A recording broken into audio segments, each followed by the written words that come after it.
Good morning, everybody. Welcome to Talking Horses, the after Thanksgiving edition, and thank you for joining us after a holiday. Do you have a good Thanksgiving, Paul? Yeah, not bad. Still in a little bit of a stuffing coma, and it shows because normally I'm like the first one that's in here, talent-wise. You've beat me to the punch all day today. So, your Thanksgiving good?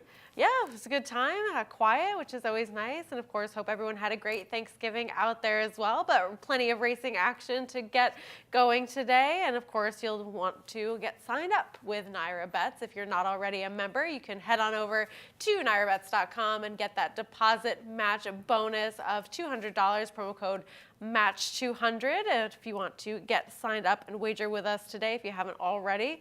Of course, we have the usual middle pick four.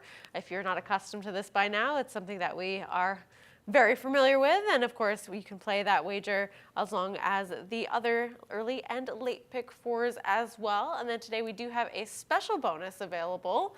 We have a $25 bonus if you bet $75 each on Aqueduct, Del Mar, and Churchill Downs. You can earn $25 win or lose. We have to opt in over at NYRA Bets to do so, and plenty of great Thanksgiving racing yesterday at both Del Mar and Churchill. But again, today we'll be joining the mix here at Aqueduct with our 9-race card. And to catch all the coverage, you can check us out on America's Day at the Races. Coverage starts at 12 p.m. Eastern, and you can catch all of that on FS2.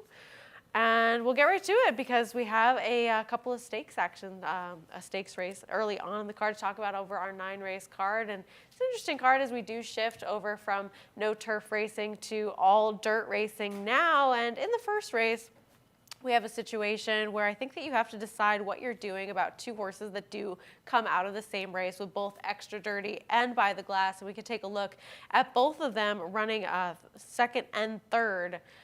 Extra Dirty off the claim now for Naipaul Chatterpaul. Yeah, I guess the question is, what do you want to do off that claim? I mean, Naipaul has good numbers off the claim. This horse chased the winner all the way last time out. You could argue it's an easier spot today for this horse. I thought this horse ran the better race as compared to By the Glass, just simply because I thought that this horse was up and on it and chasing after the winner in the race. So I ultimately landed on this horse as my top pick after my top pick scratched in here, the 3. But, I mean, with some improvement now, we'll see what happens off the claims. Had a little bit of time. It's hard to claim off of Chad Brown. We'll see what happens. Up a little bit in price in here. But what's left in here, just not really sure what to do. I feel as though she does kind of find herself in a softer field when you're looking around at who else might be competitive in here, and that could bode well in her favor. But when you go from a barn like Chad Brown's to lower percentage connections, and nothing against the connections, of course, but it's just a difference in situation. He is 1 for 17 first off the claim over the past 5 years, so not exactly screaming that this is a move that bodes well for that barn. They might need a little bit more time to get acclimated to be as successful. However, I think that she does certainly fit in this spot. A horse that I had some interest in scratched as well, so I'm left with a horse in Don't Listen, who did face males first time out, but then in her last start, she was against the fillies, and I liked that in that race, while she was breaking from the inside and showing that early speed, she was able to get by another horse instead of sort of running with horses like she had done first time out. She sort of reversed the tables. They both ended up losing that race and were picked up by another horse that was closing in from a little further off the pace. But I like that there was some progressive improvement from her second start. I thought that she was another one that could be forward in here, but take nothing away from your likely short price favorite. Yeah, I just kind of feel like with the horse you have on top, I know that the Miss Justify ran, I think third it was in a stakes race a week or two later.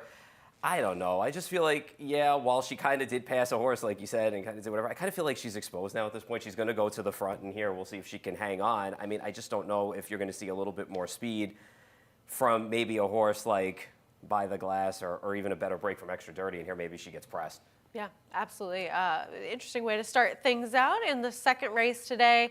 We did see a big scratch, and I would say probably one of the bigger ones on today's card with Fenwick, who was your 7-5 morning line favorite. So he won't be playing it here as he was going to be dropping in class. But we could take a look at a horse that's going to be returning off some time off and that we hadn't really seen since earlier this year when he tried the Hutchinson. And that's You Better Be Joking, who did win first time out for George Weaver as a 2-year-old, then comes back as a 3-year-old, really doesn't do much running in a short field, and it hasn't been seen since March of this year. The problem I have with him is that he never ran particularly fast enough to make himself competitive in here. But when I looked around, I just could not take a horse like Quick Hammer, who's now likely to be your favorite with the scratch of Fenwick, because I don't think that he's the same horse that he used to be. I mean, you can argue, well, with You Better Be Joking, I mean, the one thing that I just don't like, I mean, I know coming off the break now is a little bit fresh, but that Hutchinson was just bad. And that race was bad to begin with. It wasn't the finest edition of the Hutchinson that they've ever seen through the years. Drops does have speed. In Quick Hammer's case, I feel like the debut race puts him square in the mix. And those 3 races that were out of town, they were tougher spots than what this horse is going to face in here today. I mean, Attaché's been okay. Lark's Mischief's been all right. And Loyal Company's run in stakes recently has been stakes place. So I think when you put that all together, it doesn't have an outside draw in here, does have some tactical speed, and I just like the debut race over the track too. I think this horse can get back to running one of his better races against a lesser group in here. And he does have the numbers to go back to, so you know that that race is in there somewhere for him. He's certainly taking a big drop in class in comparison to what he has been facing in the past. He's also switching barns, going from Brad Cox to trainer Chad Summers now.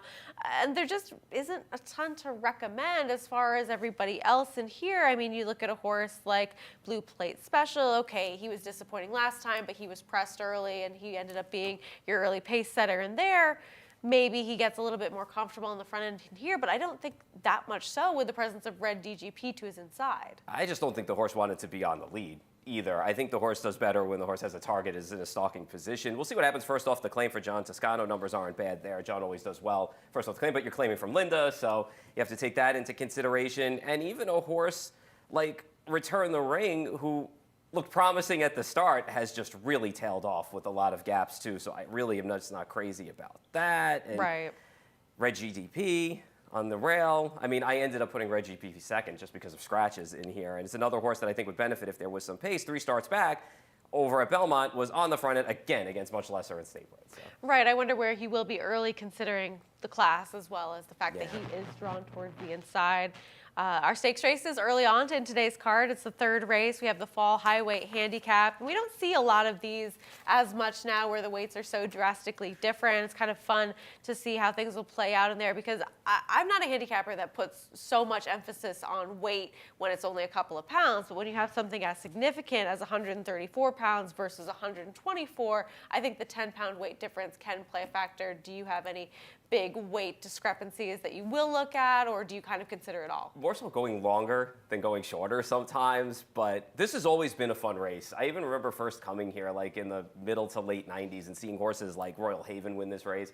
I think Big rode Royal Haven. I got to ask him.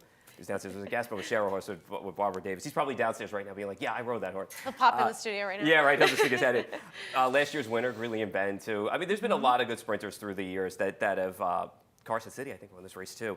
So I like this race. I look more of weights when they go longer distance as opposed to shorter. But I mean, you could make a case here with some swings and weights. You could, make a case for a couple of horses.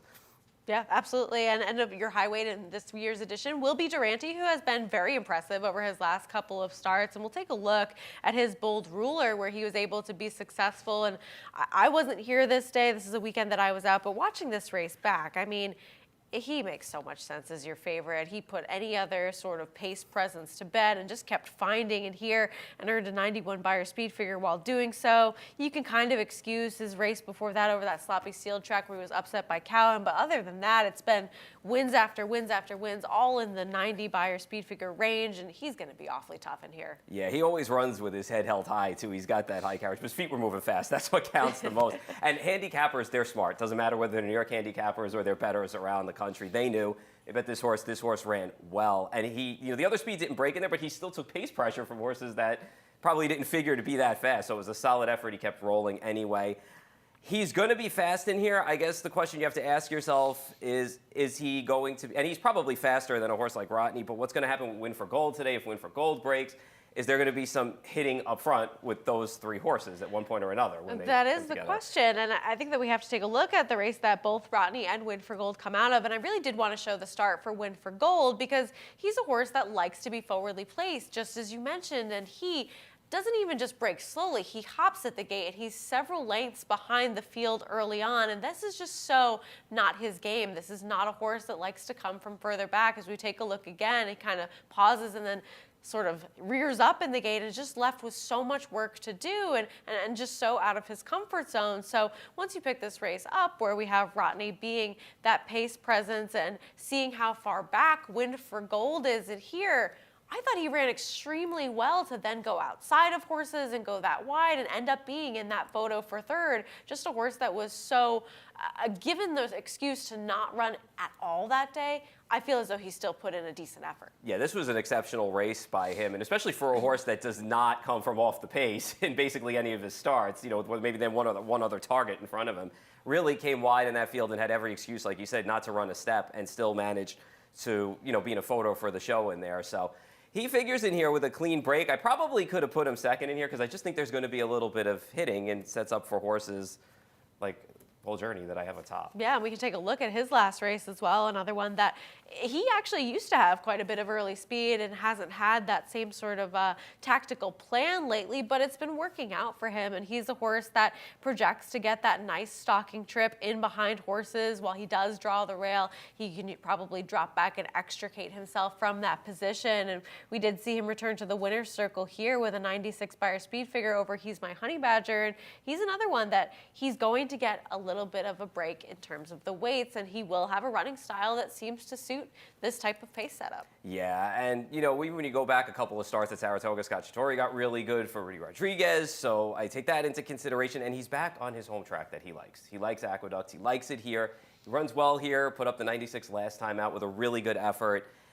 And I just think today, as you said, the race does set up for him with a nice inside post in here, so hopefully Jose can get a good spot and come outside of horses and just mold them down late.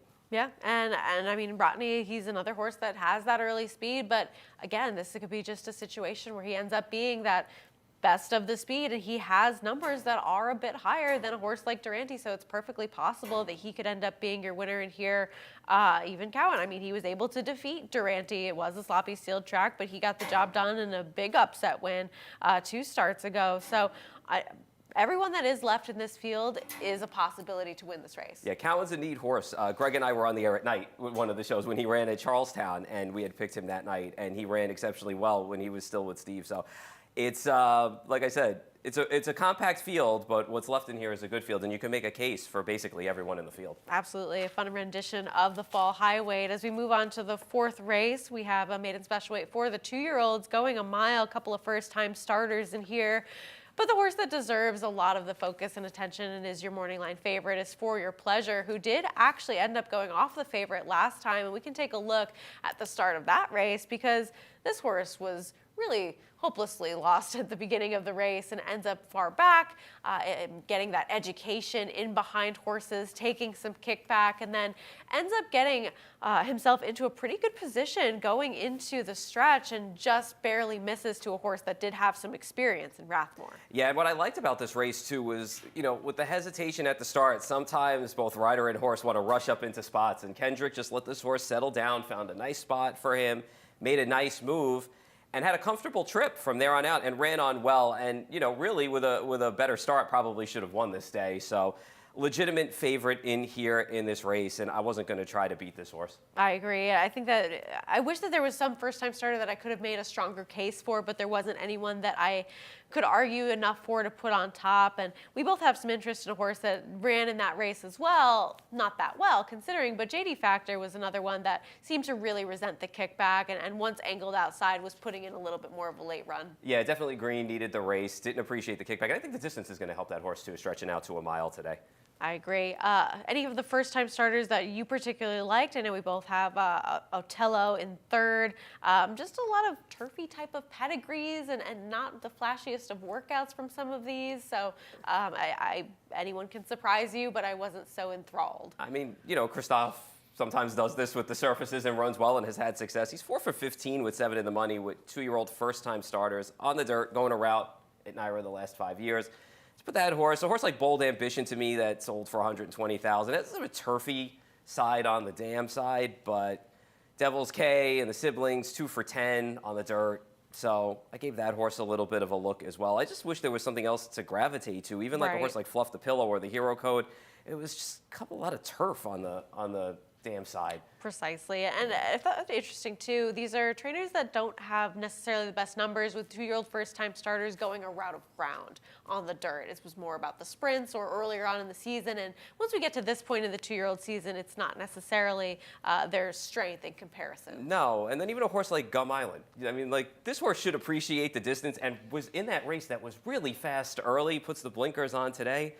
I just didn't run a step, though. So now I just wonder, going the mile, maybe with the blinkers on, maybe the horse is a little bit closer, but I don't know. At the end of the day, it was a lot of 1s and 6s for me, and if a firster beat me, then have I at it. agree. Moving on to the 5th race, we have a $10,000 claiming race for the fillies and mares, 3-year-olds and up, going 7 furlongs. And we can take a look at a horse like Mariah's Fortune, as well as It's Cold Into Here, when they faced each other on October 6th. Mariah's Fortune able to get the better of that one this day. Suspended campaign finishing in between those two. I didn't see enough of a reason to believe that It's Cold Into Here was going to turn the tables on Mariah's Fortune. I know you didn't either. No, when you go back and you look at this race, they both kind of have the same running style as well. And I just think subsequently after that, you know, Mariah's Fortune ended up facing better horses and drops and cuts back to 7 furlongs. It should be in a nice spot, chased all the way last time out in that tougher spot. And a horse like, you know, the 6 in here, It's Cold Into Here, just kind of is a one-paced horse, and it's been steadily dropping, and the wins just haven't come. So when you put that all together, I mean, I know last time out had really, you know, threw his head around at the break. It just really, her head around at the break and just got off really slowly and stuff. But even beyond that, the races just still haven't been there prior to that. So for me, I just thought Mariah's Fortune was the logical horse in here to go to. Yeah, horse to beat for sure. The only one that I could really make a case of out of that race was Alpine Queen, who kind of did more of the dirty work on the front end, and thought that maybe with a little bit less pace pressure in here, she could possibly turn the tables. But she was pretty well beaten by those two, which I completely understand just would be a little bit of a better price. And I thought there was enough of an excuse in that race. And then last time just bumped, and it was a sloppy sealed track. She was cut back in distance, and I just don't think that that race was going to be her day. I think she might fit a little bit better with this group. You have a horse in Crowding Out second. I think that there's a case to be made that this is a much easier field than she faced last time, but at the same time, that was a day where you wanted to be forward and inside, and she took advantage of both of those things. I agree 100% on that fact, and I know the last race was not the strongest field either, and the results are what they are. But everybody that's come out of that race has upped their buyer number as well. So I think horses that came out of that race have run a little bit better. It's first off the claim for Robbie Falcone, and I think in this race, with a little bit of speed, that makes this horse dangerous going the 7/8 in here, and may just get things her own way. I know, you know, Trade Secret's probably not fast enough, and if Mariah's Fortune from the inside wants to show a little bit of speed, I think Mariah's Fortune's going to be off of Crowding Out. So I just think a horse like this might get in front of these horses in here. And this horse has had 2 starts on dirt, has won in a second on them. I'm going to give this horse a shot. I know this horse is more of a turfy kind of horse, and the numbers just aren't huge for this horse from a buyer standpoint, but if this horse can get brave in front, you never know what might happen out there. And speed can always be dangerous at this level Yeah. as well, so Yeah. completely understand. I just couldn't take her after that last race with the enhancements of the racetrack, but that's the first 5, and we'll come back in just a moment.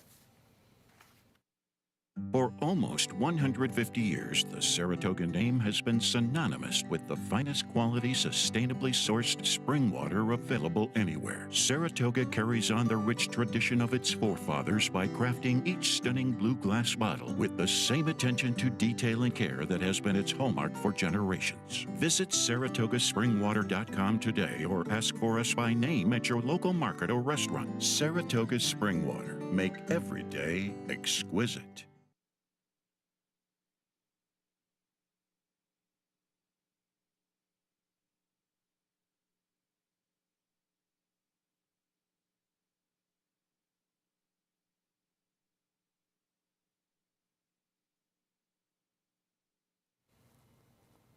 Welcome back to Talking Horses. Sarah Albadwi, Paul Verderosa, of course, sponsored by Saratoga Water. And we get into the 6th race. We have a couple of horses that we haven't really seen in a while returning in both Stonewall Star and Malibu Moonshine. And these are horses that are pretty familiar with each other. They actually faced each other last December over at Laurel in the Gin Talking Stakes. And I think that the Malibu Moonshine of this race that is able to get the win over Stonewall Star, as well as Give Me Kisses, might not be the same horse that we've seen in her 2 starts since. I agree. I do. And I wonder if the blinkers on today for Malibu Moonshine is going to be just a factor of hoping to sharpen her up from the gate to get a little bit more speed into her. I mean, she really didn't have much speed to begin with. But on this day, I mean, she was the better horse. But I think as time has gone on, Stonewall Star has developed into the better filly. I agree completely. I think that this is just a situation where at that time she was better. Now as things have progressed and they've both grown up a bit in their 3-year-old season, I think that Stonewall Star could possibly be the better horse, but at the same time she's also one that we haven't seen in a little while either. She hasn't raced since April of this year when she was 3rd in the Beaumont, so she did try some graded stakes company and has kind of gone on with it more in terms of her numbers, as well as being able to be a little bit more tactile, get herself involved more in the race early on as far as in comparison to Malibu Moonshine. So I think that both of those things put her ahead of that one for me now. Yeah, I agree. And I mean, she's won 3 New York bred stakes races, so you can't argue with the fact that she's run well. I still think she needs to run a little bit faster against a group like this to be on the win end. I could be completely wrong. Would not be the first time, wouldn't be the last. But I just think that she has developed more from a standpoint of not only a physical race aspect, but also a number aspect that Malibu Moonshine has. I agree, but one that has the recency edge that you were interested in is Rachel's Rock, and certainly has been very consistent lately. Yeah, I mean, when you look at a horse like this, I mean, you go back a couple of starts, and 3 starts back, I think she definitely needed that race, coming off the layoff 100%. Then she chased a fast-paced early and dropped back in that race, and she still ran on after she altered course, so she ran well there, I think. And then last time out, I mean, when you look at the race that she ran, Lady Milagro came back, sprung the upset. I know it was on grass. I'm so happy for Mandy Latterer, too, because I've known her forever. She's always supported me and been behind me in my corner, so I'm happy for her and everybody involved with the team there. This is a horse, though, to me, in Rachel's Rock, that's improving. She's got a versatile running style that I think is going to help her in here. And I think today is the day that she's going to put it together and get back into the winner's circle. Completely fair points. I have nothing against her whatsoever. And I think that if you're wondering how these horses are going to come back off their subsequent layoffs, she is the one that has less questions to answer as far as her form right now. And then Royal Poppy is a horse that she has that big win last time out that we can take a look at, where she was able to earn a 90 by her speed figure. But where is this number previous to this? Is this just an enhancement of a sloppy sealed track? Is this an enhancement of whoever she was running against that day? Or is this a situation where you think that she could possibly bring this number or something like it to her next start? I mean, this was an outlier compared to all of her other starts and her other races. So I think it was definitely enhanced a bit by the performance. And when you look at the race itself, everyone that's raced since has come back and their numbers have regressed off of that race. So speed was good that day, too. I don't think it was great where you would say like there was a bias of any sort, but I think you wanted to be forwardly placed and maybe near the inside there was an argument to be made. I think last time was the time, though, at almost 10-1 for that horse, and I'm just not sure I could take this horse back at what's probably going to be a short price. And I just wonder if off of that race she's going to be bet and end up being the favorite in here, or they're going to gravitate to like Stonewall Star or Rachel's Rock. It's possible. I think that, she has those more recent races, so perhaps you gravitate towards those. And it's not as though she's never run a fast race ever, but a 90 is so significantly higher than what we'd seen from her in the past. So I find her tough to trust based on just that one number and the shorter price that she's likely to be. But then again, I'm taking a horse that we haven't seen since April. So yeah, but even at that, like you're saying with the numbers too, I mean, a horse like She's a Little Edgy has run faster than Royal Poppy in quite a bit of the starts as well. So you have to take that into consideration, and look at the last race and say, do you want to take a short price on a horse who just ran her best race and hope that the horse doesn't bounce? And if she was aided with any kind of track bias or any kind of circumstance in the race flow. So I'm picking against her today. Maybe I'm putting her in the winner's circle. She's not in my top 4, but you can have at it at a short price. Definitely some questions to answer as we move on to race number 7. And we have maidens for the $40,000 claiming tag going 7 furlongs. And This is a race where I think that you have to ask yourself a couple questions about what you do with some horses that are coming back. And one that is dropping in class for the first time is a horse in Citizen Mac. And we'll take a look at his second place finish and his highest Beyer speed figure, which was a 78, when he actually runs second to Up to the Mark. I mean, you have a horse in here that, I mean, look at the horses who he's run against, too. He's running horses like Up to the Mark and Express and Lakota Territory and Arcangelo. And I guess I would have liked to have seen a little bit more running in a couple of starts. I mean, maybe the horse just didn't care for Gulfstream Park and got beat pretty far. Sometimes it happens. But prior to that, this was the best race that this horse has run. I don't know. On the drop, the trainer change. I have the horse third in here. I mean, I have a crazy horse on top. But, I mean, again, you have to ask yourself, what do you want to do? And what's funny is when you look at the race and you go back, Arcangelo wasn't even the favorite. I know. In that race when Arcangelo broke his maiden.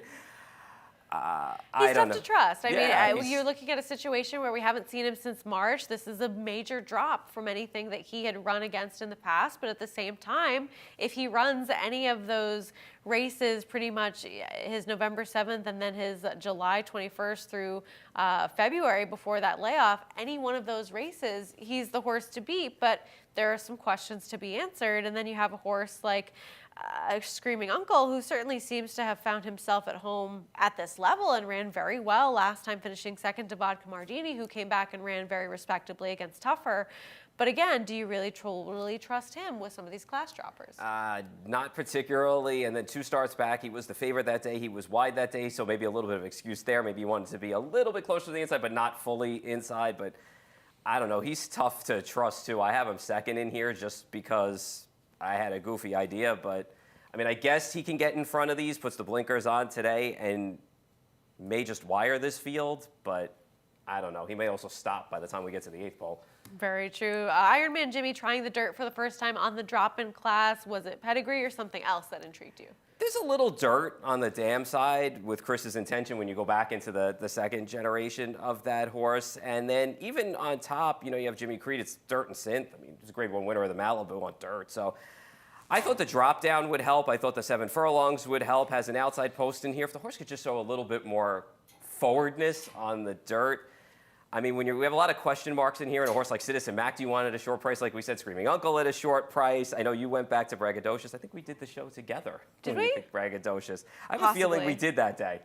It's likely. Yeah. Everything blends together, but I believe you. Yeah, so I know you're going back to that horse. So if you have a goofy idea in here, you know, I'm all for it.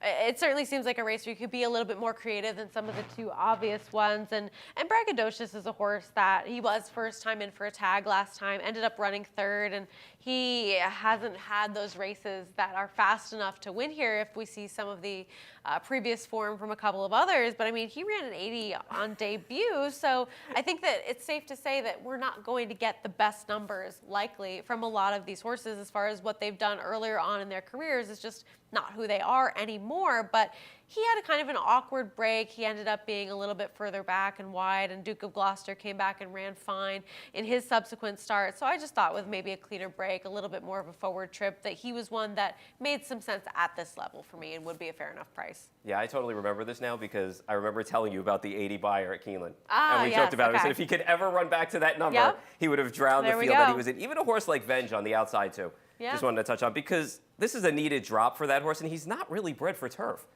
So I agree. I think that this is a good drop in class for this horse. He has an outside post in here, so maybe lesser company, and with a field that has a lot of question marks, maybe he can run well from the outside post. Absolutely fair. Moving on to an allowance race, a good tough race coming up in the 8th as we have 3-year-olds and up going 6 furlongs. A couple of scratches in here as we saw a couple of entries, and Ocean's Reserve come out as well as Dark Vector. But this is still a pretty intriguing race, and I guess the conversation starts with horses like Mariachi, who we can take a look at, who ran back in September on the 21st, and he's just one that he's been very good in all of his starts so far. I mean, even when he was coming off a little bit of a freshening, ended up running third behind Ocean's Reserve and Always Charming in his 3-year-old debut. A horse that just seems to be so consistent at these sprint distances. Yeah, the fields he beat were just okay, but he's run well and he's run big numbers doing them in the state bred conditions. Now he's going to try open allowance horses in here. We'll see what happens. There's other speed in here as well. Wonder if he can, sit just a little bit off of them on the outside. I mean, Drake's Passage and Maker's Candy are the toughest horses he's faced recently, so I think he's facing a little bit tougher today than what he's been facing. But he's run well. You can't argue with the fact that he's gone out on those paces, made the paces, and finished the races off. So I guess, with a couple of other speed horses in here, we'll see how he sets up shop. I wouldn't talk you off of this horse. And my numbers are 7, 8, 2, 9, guys. Just so we got a fourth place one up there. But, the 9 came out now. Okay. Look at that. No more 9. Oh, well, so much for me with the number 9. So much for that. So, all right. So 7, 8, 9, 7, 8, 2, 7, 8, 2, 1, please. 7, 8, 2, 1. So. All right, you sounds good. I mean, look, he's doing something a little bit different as he does face open company now, but there's a lot of horses that are state breds within this field. And another one is Who That's Me, who is a horse that has a little bit of a freshening now and finished second to Rotney in his last start, but has a lot of consistent numbers that certainly make him a major player in a spot like this. And with him, you know that he can sit a little bit off the pace as well. That's what I liked about him. He just needs to fire off the bench today. He always takes money. He runs his race. I think in some ways he's the horse to beat. He shouldn't be compromised in here by any kind of pace dynamic. You would expect them to at least have some pace on. He's always run well against tougher. In here, he makes sense to me. I hope he gets a good trip in here. I think he should be in a good spot. And I think, for me, take him on top.